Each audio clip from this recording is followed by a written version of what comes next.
Coming up next on The Voice of Alabama Politics, more scheming by Mike Hubbard. Also, the Department of Justice provides more information on prison problems. And will former President Donald Trump endorse Linda Blanchard for governor? Stop! Get out the way! No one can stop this plane! Oh my God! I think that was one of Kay Ivey's pets. All this and much, much more coming up next on The V.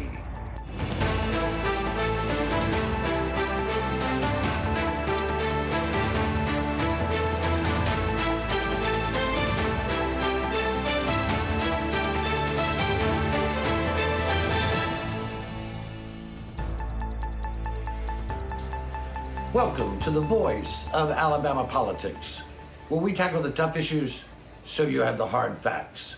I'm your host, Bill Britt, and today I'm joined by Susan Britt, research guru extraordinaire, and Josh Moon, investigative reporter with APR, and columnist, an all-round gentleman at large. Careful there. Careful. I asked for a better intro last week. You get a better intro. I like it. There you go. There you go. There you go. You know, ask and you shall receive. That's right. Or as my mother said, ask and you may get booed, screwed, and tattooed. Either way, hope everybody had a happy Thanksgiving and Yeah. Yummy, yummy. Gorgeous on tryptophan and all that. Hey, Josh, you wrote a column about this, and I did too, and then you wrote a follow-up report. And Mike Hubbard, we all know, they had documents of him using his using his prison cell to try to influence legislation. Prison cell office kind of slips. Yeah. I mean, Mike Hubbard, as a mob boss, would be believable because he's trying to run his organization from his prison dorm. But one of the things that's really concerned us, and you've written about it, I've written about it, is these unnamed co-conspirators, as I call them. Steve Marshall did not release the names, but you've learned more about that, haven't you? Yeah, you know, they are right now trying to figure out how to present this evidence that they have of him using his prison cell for personal gain, which is a really funny sentence. But you know, making phone calls from prison and trying to earn his early release and sending emails as well. And they're trying to figure out exactly how to present this evidence. And so they held a hearing last week, which they didn't alert anybody to. There was no hearing notice, no order went out or anything. So nobody knew this hearing was taking place, at which they determined that the best course of action was going to be to print transcripts of the phone calls, the relevant portions of the phone calls. I guess that only the things that are mentioned in the filing itself will be printed. I'm not sure if they're going to use the names of the people who were there, who were also speaking, or the names of the people that were involved in this. I don't know if those things will be redacted, but the rest of the phone calls will be redacted. Only the portions that are relevant to that filing will be included. And you know, I, for one, have a problem with that. I think that the whole thing should be a public record. I think it is public. I think that when you tell the prisoners there that they have no privacy, I think that if a normal prisoner was creating a conspiracy and there was a filing about that phone call would be recorded and you could listen to it on a loop forever. But because we're mentioning other lawmakers in this, and there are other lawmakers that are mentioned on those phone calls that conspired to fix legislation to get Mike Hubbard out, you know, we're going to hide it. I mean, We're talking about an amendment to the prison bill to get Mike Hubbard out of prison. Now, here's something that I find really interesting. Well, Alicourt doesn't have the bandwidth, right, to store this information. They're also concerned about storage of the thumb drives.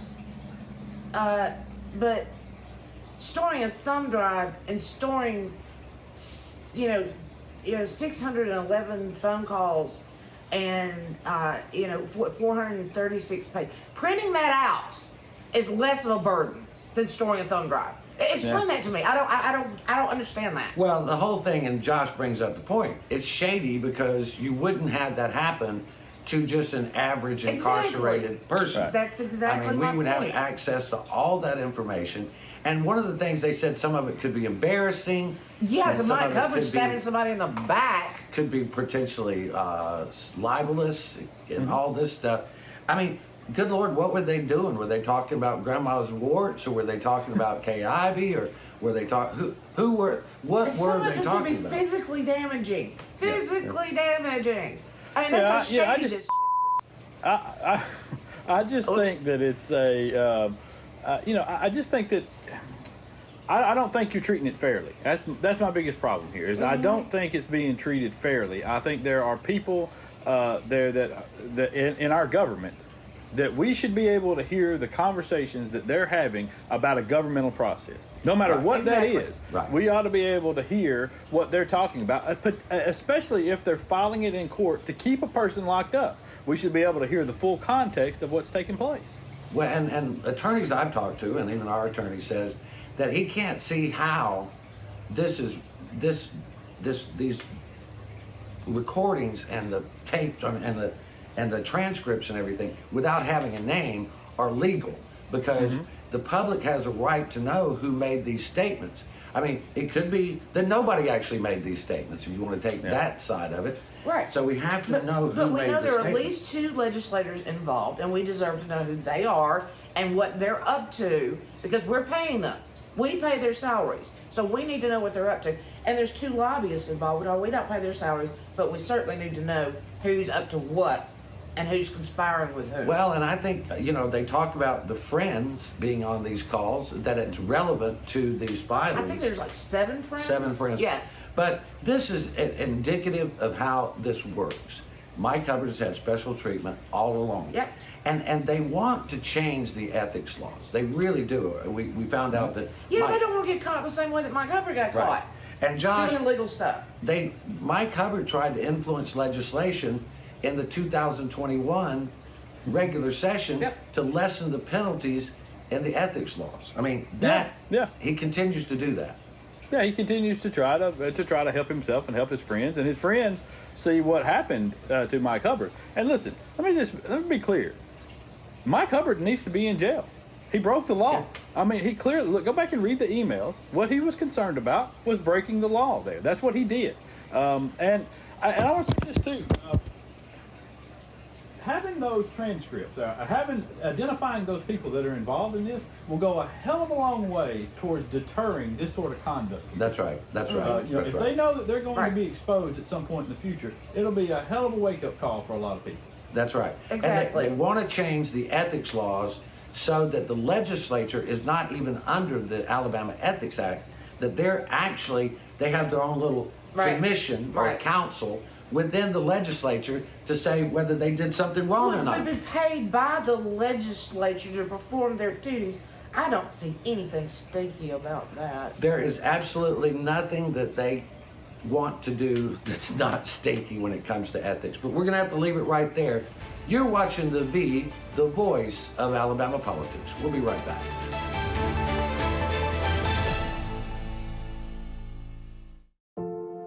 My dog Jupiter is frightened when I climb too high, the owl said.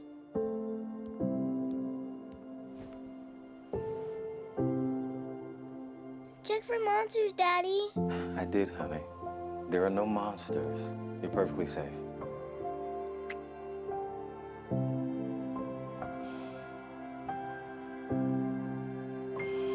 Protect yourself and those you love. Vaccinate now.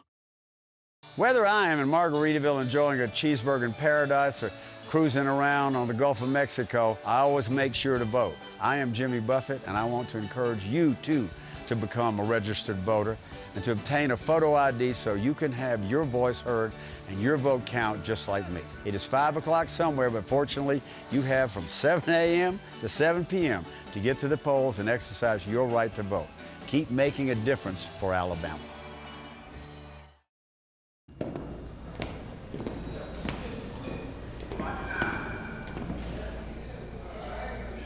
So you got caught speeding. But this time you got more than a ticket.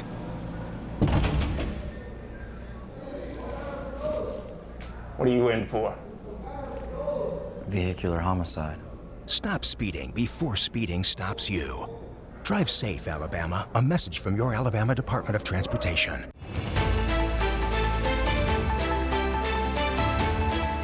Welcome back to The Beat, the voice of Alabama politics. Susan, last week, the Wall Street Journal printed an article that started a bit of a firestorm here in Alabama. They said that former President Donald Trump was going to endorse Linda Blanchard, who's running for the Senate, to run against Kay Ivey. I mean, this is not news to us in Alabama who are in politics, but it has made a big deal that former president might endorse Linda Blanchard over Kay Ivey. Yeah, the rumor of Lindy Blanchard running for governor has been out there for months. I mean, this is nothing new to anybody in politics. It's just not. And as much as people in Alabama love Trump, his endorsements really don't go very far in this state. I mean, he might produce about 36%, but Kay Ivey's popularity, even nationwide, is huge. Yeah, I mean, Josh, this seems like a fool's errand to me. I mean, endorsing Linda Blanchard to run against Kay Ivey. I mean, I like Linda Blanchard, but Kay Ivey has been a great governor, and I know you won't agree with me on that, but from my standpoint, she's been transformative, and another term she would get a lot more done. Well, I think fool's errand pretty much sums up the entire Trump presidency. But that's Knew my that was opinion. coming. Of course. But listen, the idea that he would choose somebody like Linda Blanchard, who was his ambassador because she gave a lot of money, is not really a surprise. Or that he would do some because he's pitching a little hissy fit over some personal slight that he feels took place there because he couldn't hold his little dumb rally at USS Alabama Battleship Park, and in the middle of This is the perfect Trump thing. I mean, it's what he does. People think he's like some genius for some reason or another, even though he loses all the time. And this is what happens. This is what happens. This is the stupid things that come out from Trumpism. So congratulations. Well, I mean, I think I just, we hear about all these people that might jump in the governor's race, and that's fine if they want to make, people spend more money. Yeah. But I just don't.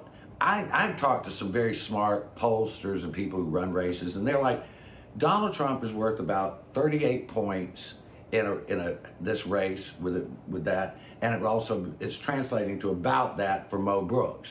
But you're right, Susan. Kay Ivey is extremely popular, but they keep wanting to run somebody against her. I don't get it.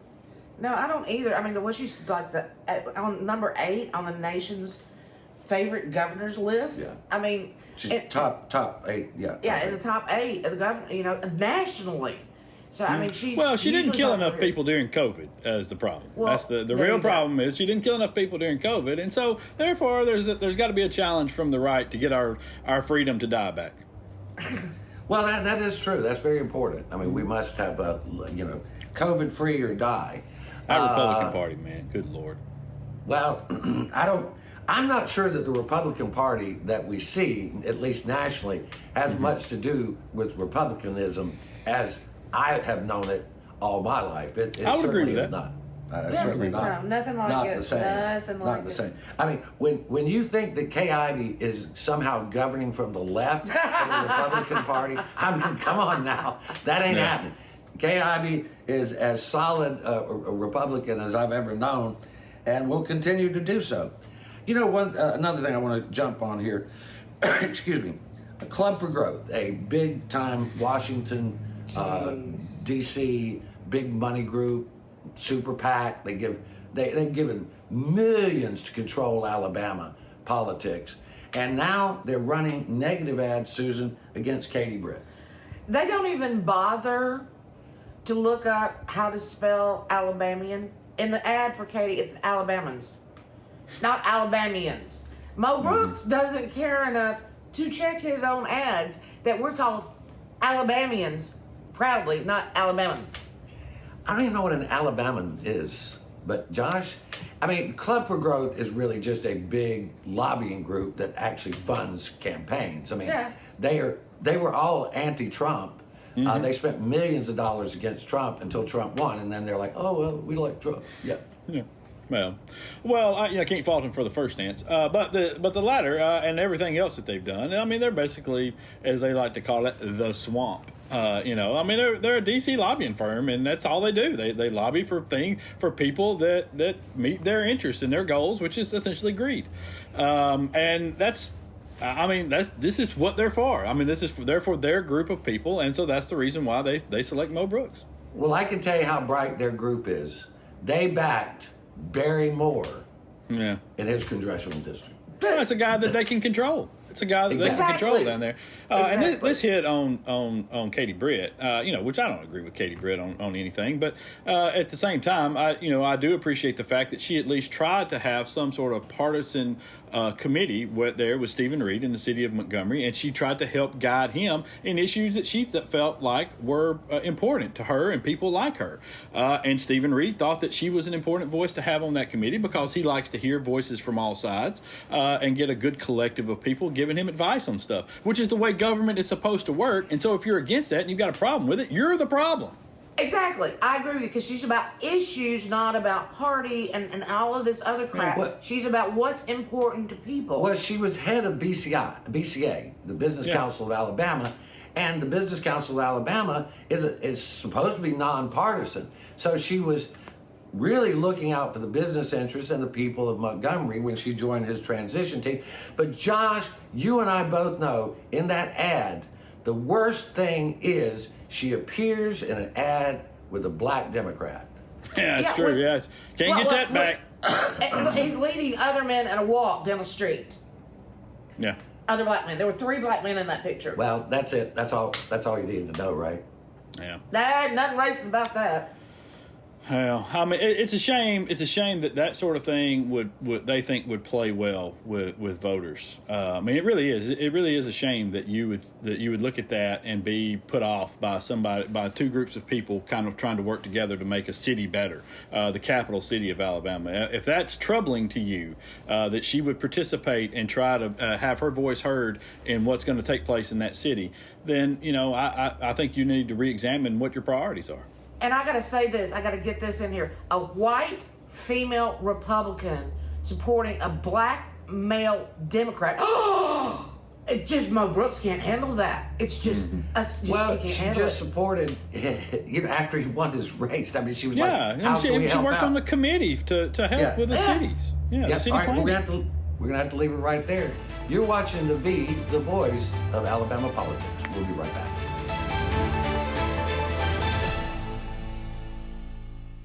You'll never guess what 400,000 people in the U.S. were using when they crashed their cars last year. No, not this. This. Distracted driving will kill you.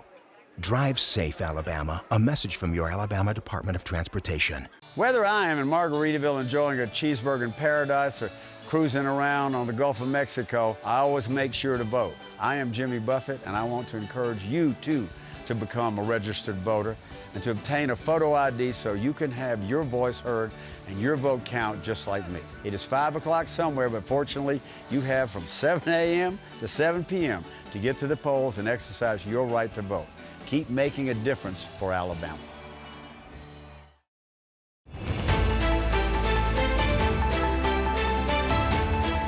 Welcome back to the voice of Alabama politics.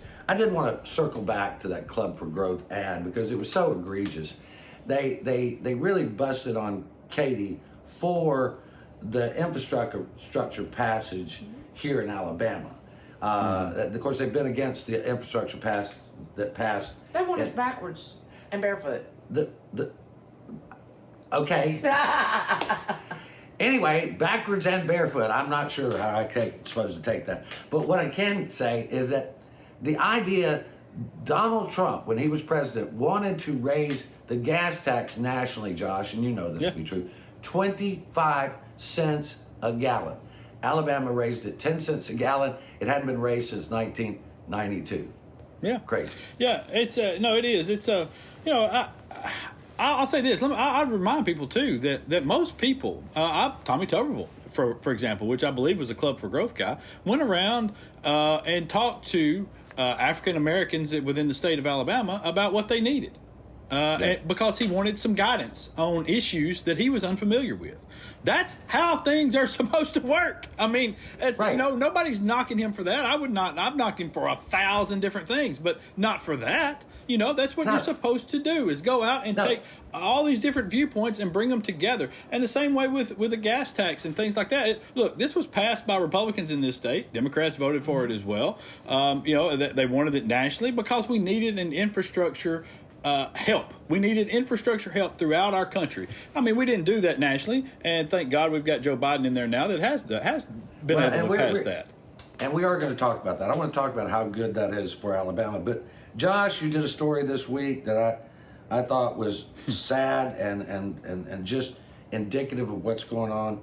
The federal court asked for the Department of Justice to be more specific on how Alabama prisons were unconstitutional and the treatment of inmates here. You couldn't even put in a written piece all the stuff that they listed and how outrageous and inhuman it was. Oh, I mean, it's just, hundreds of examples of abuse and murder, of covering up murder. In one of the specific examples they cited in there was a man who was stabbed multiple times, multiple stab wounds in him, and they ruled his death natural. Listen, there were just the sexual assaults, the descriptions of the sexual assaults. I mean, my God, and the lack of care and compassion and justice for any of it that has gone on for years, including, and this is what should just outrage the hell out of everybody, is after the DOJ started its investigation, this stuff didn't get any better, and in some cases got worse. Yeah. And let me boil it down for you. Not a single one of our 13 prisons has a working fire alarm system. Whoa, I didn't know that one. Yeah. I mean, it is. I'm not surprised. It's unsafe. I've been there.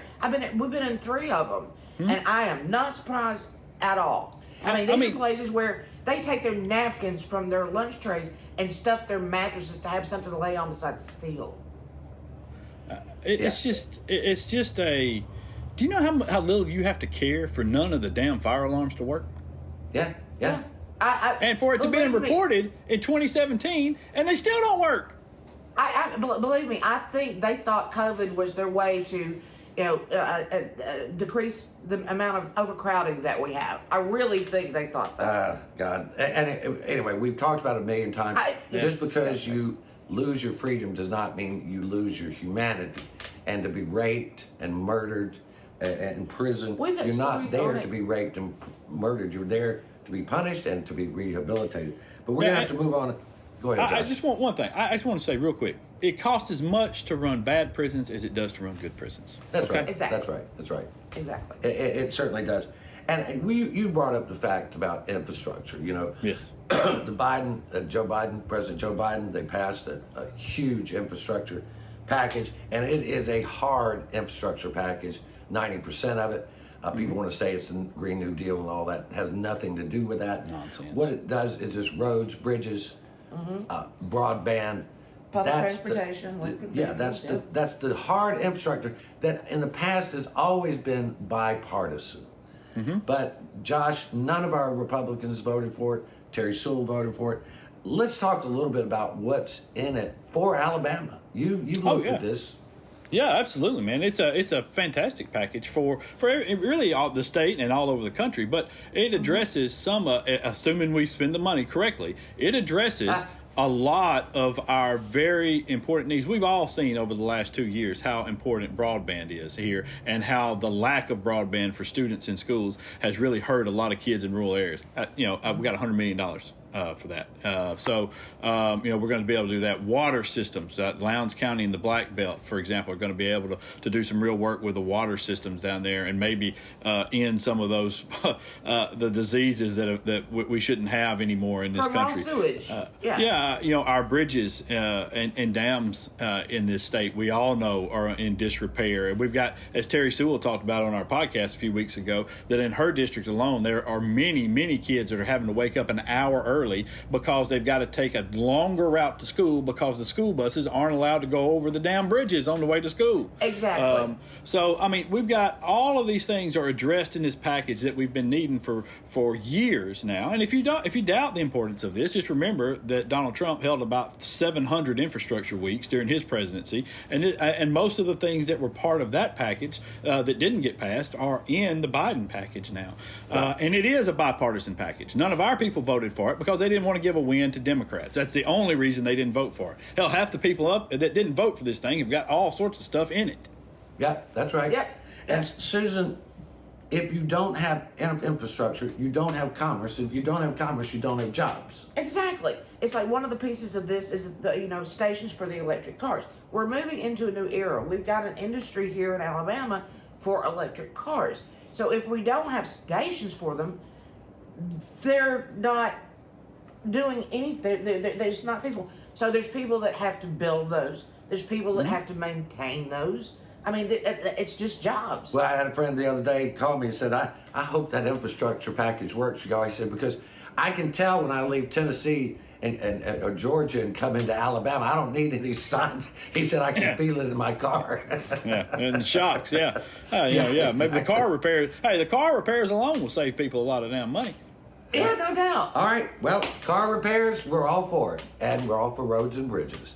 You've been watching The V, the voice of Alabama politics. You watch us because we watch them.